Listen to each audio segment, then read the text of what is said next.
A seat right here, and go ahead and look into the camera right there and introduce yourself.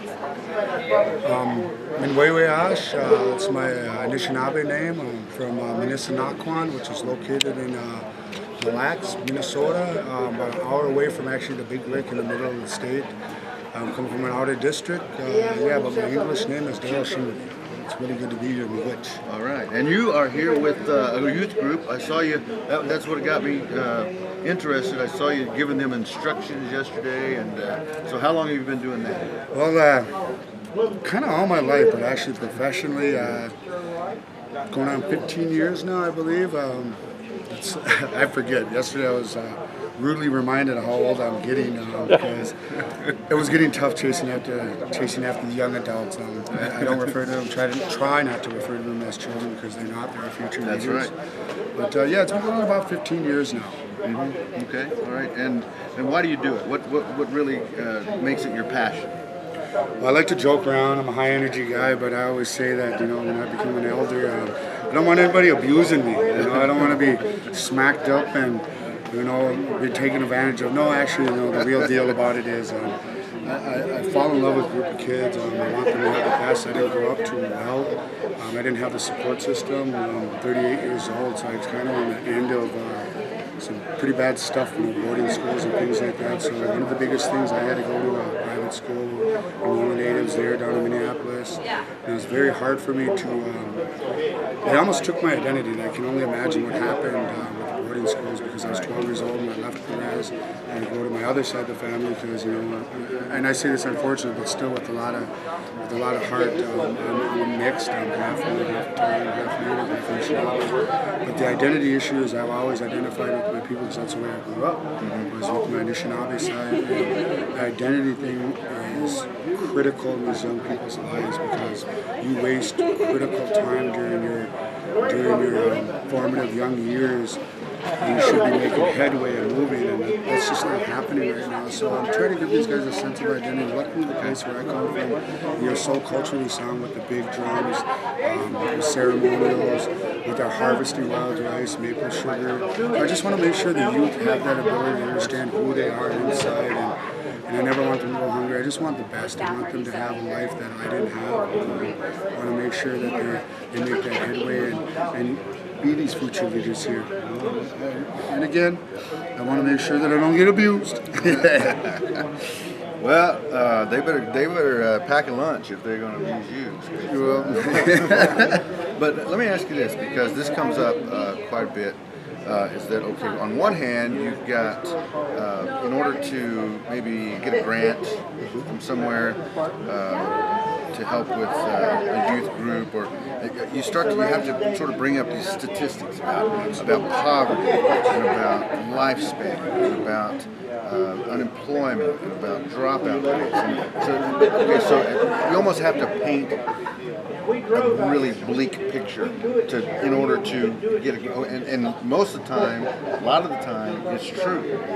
Yeah, I'm getting tingles you're talking about this right now, to be honest. The hair standing up in the back of my neck. But then, at the same time, you've got that pride, and you talk about the rights, and you talk about the traditional, going into the culture. Okay, so where's the balance in that?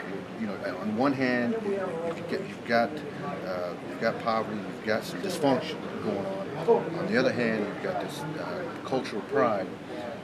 How do you mesh the two? Well, what I've experienced is never be afraid of who you are. My young youth leaders here that we're traveling with today, I like to spend time with them personally because each one of them has a talent and gift, and that talent and gift is to show the world who they are. And one of the biggest things with who they are is where we come from. And that balance is just being able to expose them to the world, to bring them out and show what a gift they are to us. Being here, coming out to events like this, being a part of events allows them to take pride in who that is and how to balance that, and to never ever be ashamed of who they are. And that's one of the biggest things. So that balance starts at a young age, reaffirming who they are.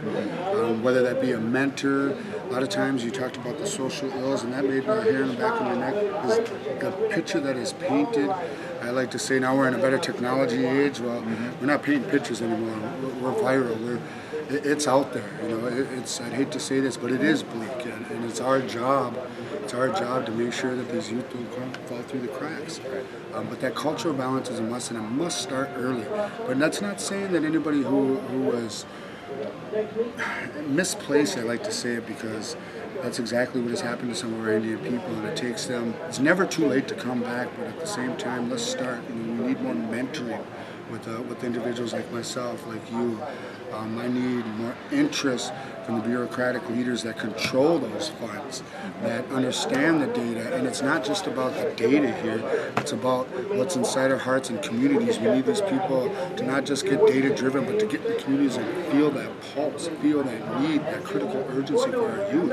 And that's, you know, like I said, I'm high energy, but I get a little emotional. I've learned some stress techniques that my frontal lobe here will continue to have oxygen. But when you get me going on the youth, it's a never-ending battle, and that's why I do it to this day. You know, I had a business management degree and moved into the youth. You know, tell a little bit about my story here real quick. But I can't get away from it because there's a new group that comes up. Yep. You're going to meet a gentleman here in a minute that's just.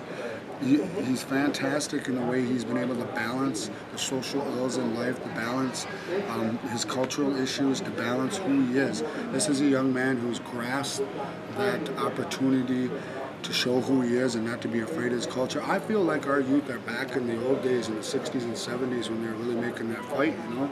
So we need to have that reemergence, you know? That's good news for Harmon. He likes to hear that. Well, it's that So everyone I know died already.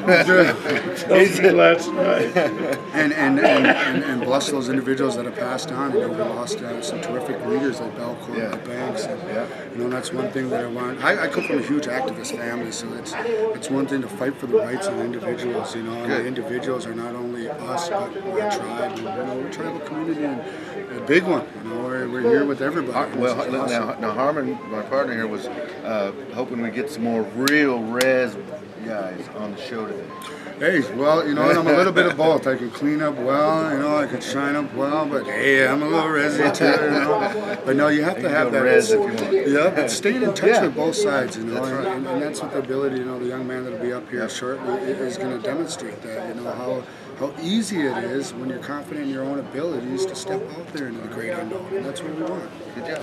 Hey, thank you for your time, you guys, and you guys keep this up and keep going, keep supporting, get some more programs out there. A lot of you youth, I see you. You guys are all viral. Get it out here. NativeMediaNetwork.com. Go to it right now. We got more of this coming, and we're going to have a young man slip in here right now.